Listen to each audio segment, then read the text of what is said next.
যজ্ঞে ধুম, কে যেন কোনো মহাযজ্ঞ পালন করছে।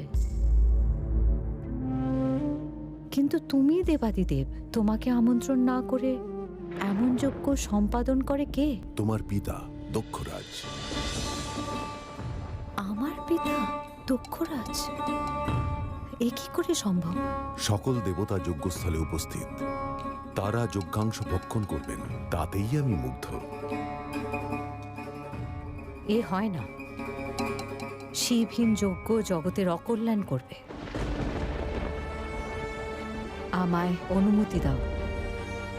পিতা কেন শিবহীন যজ্ঞ করছেন আমি জানি। বিনা নিমন্ত্রণে যাওয়া উচিত নয় সতী।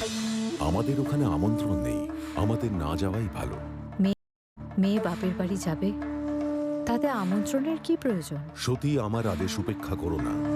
বিনা নিমন্ত্রণে গেলে তোমাকে অপমানিত হতে হবে। সেখানে তুমি একা, কে রক্ষা করবে তোমায়? তুমি ভুলে গেছো আমি আদ্যা শক্তি মহামায়া, আমি পরম ব্রহ্ম। তবে দেখে নাও আমি কে। এসো তোমাকে দেখাই আমার দশ মহাবিদ্যা রূপ।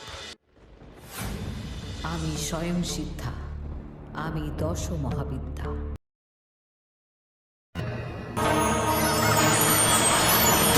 উত্তর দিকে আমি করাল বদনে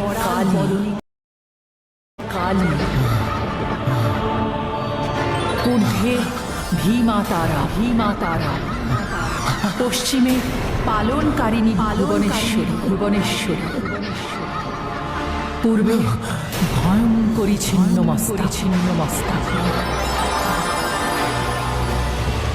বায়ুকোণে সর্বমনোহরা মাতঙ্গী, অগ্নিকোণে বৃদ্ধা জড়তি রূপিণী ধূমাবতী, ঈশানে ষোড়শ কলাময়ী ত্রিপুরা সুন্দরী,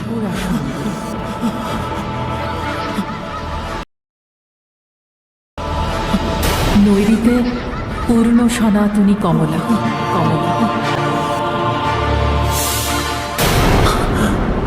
নিম্নে ব্রহ্মবিদ্যাদায়িনী ভৈরবী,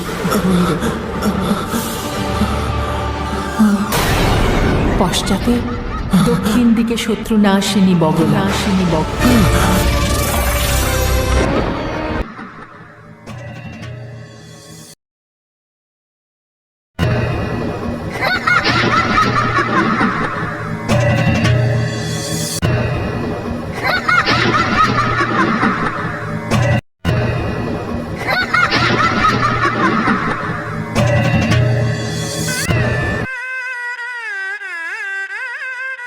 জয় জননী জয় জয় জননী জয় দুর্গা কালী মহেশ্বরী ভবতারিণী।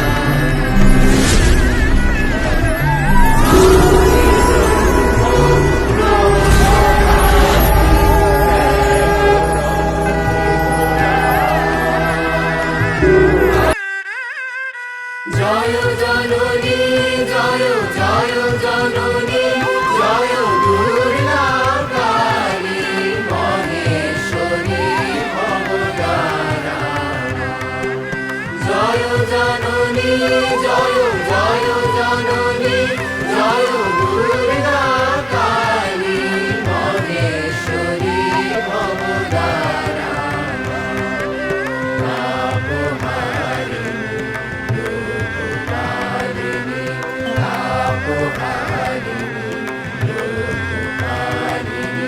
পতিত পাবনী তারা। জয় জননী জয় জয় জননী